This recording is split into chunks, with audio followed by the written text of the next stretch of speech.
suis journaliste, je ne suis pas diplomate, donc je vais bousculer le protocole.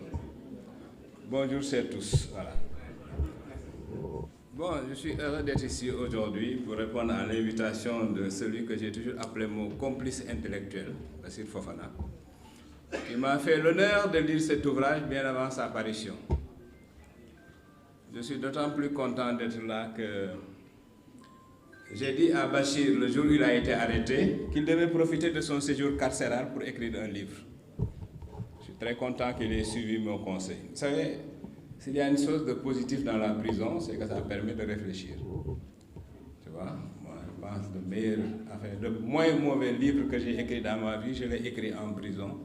Ça s'appelle Ces goulots qui étranglent le Sénégal. Voilà. Parfois, quand on te met en prison, certains pensent t'opprimer alors qu'ils t'offrent l'occasion de prendre du recul, de réfléchir, d'écrire, d'évoluer, de penser, etc. Je saisis cette occasion pour revenir à la pensée de la plus philosophe des journalistes et de la plus journaliste des philosophes. Elle s'appelle Hannah Arendt. Hannah Arendt a étudié les deux totalitarismes du XXe siècle, le fascisme et le stalinisme. En conclusion de ses recherches, elle a écrit un livre qui s'appelle Vérité et politique. Dans cet ouvrage, elle dit quelque chose de fondamental. Elle dit que la plus grande menace, ce n'est pas le fascisme. La plus grande menace pour l'humanité, ce n'est pas le stalinisme. La plus grande menace, c'est cette confusion qui est entretenue entre la vérité et le mensonge. Voilà la plus grande menace pour l'humanité. Voilà le plus grand défi civilisationnel qui nous est posé. Surtout depuis l'irruption de l'homo pastéfensis sur la scène politique sénégalaise. Parce qu'il y a eu récemment au Sénégal une évolution épistémologique fondamentale que pour moi les politistes et les sociologues n'ont pas suffisamment étudié. Qu'est-ce qui est arrivé?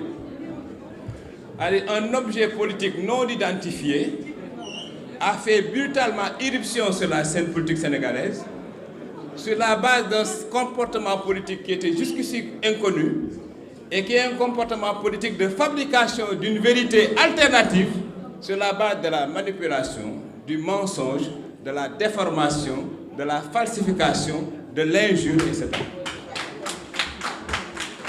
Et cette réalité politique que j'ai bien décrite d'ailleurs dans Macky Sall face à l'histoire, en définissant l'homo pastéfensis, j'ai dit que l'homo pastéfensis pose un problème, pose un défi de civilisation aux intellectuels du Sénégal. Pourquoi?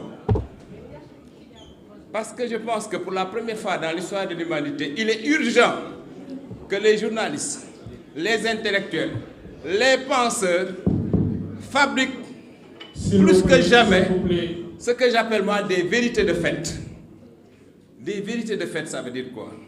Ça veut dire les faits dans leur nudité absolue.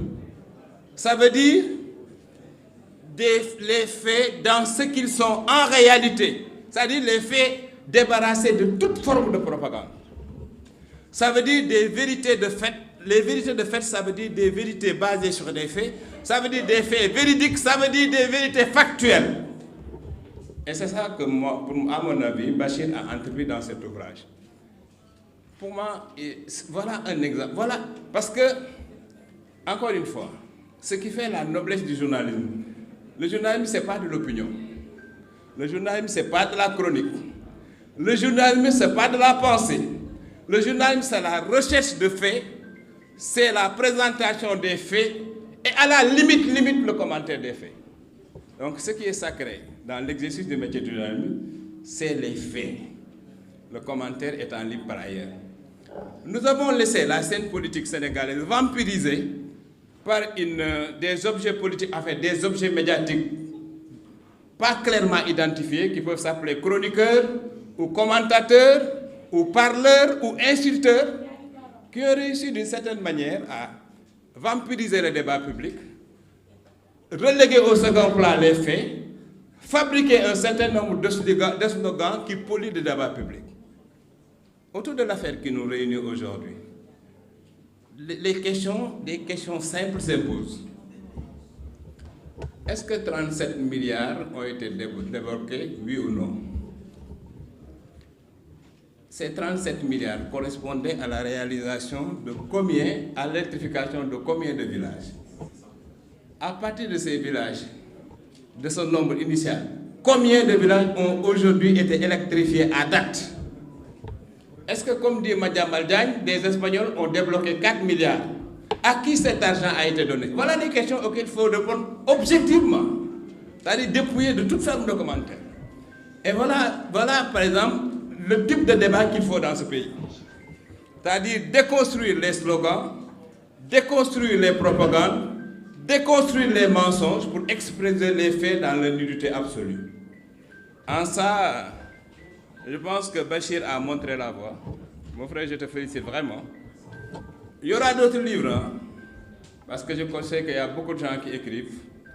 Et les 2 ans de POSTEF au pouvoir, pour moi, ont été le théâtre d'un exercice inédit du pouvoir qui appelle à des réflexions, qui appelle à de la clarification dans un contexte de pollution sonore inédite.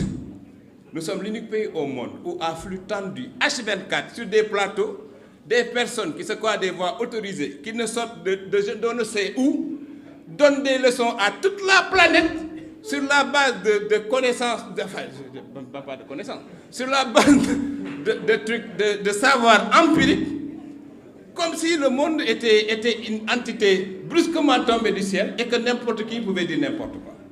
Voilà, donc le défi civilisationnel qui nous a posé, le défi professionnel qui nous ont posé, nos professionnels des médias, c'est au-delà des commentaires, de travailler concrètement à restituer leurs faits dans leur vérité absolue.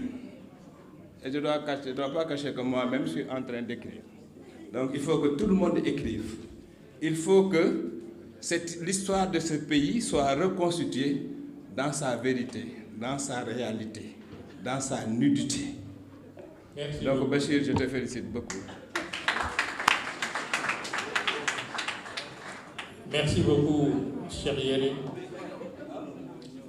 Quand il y a quelques années derrière,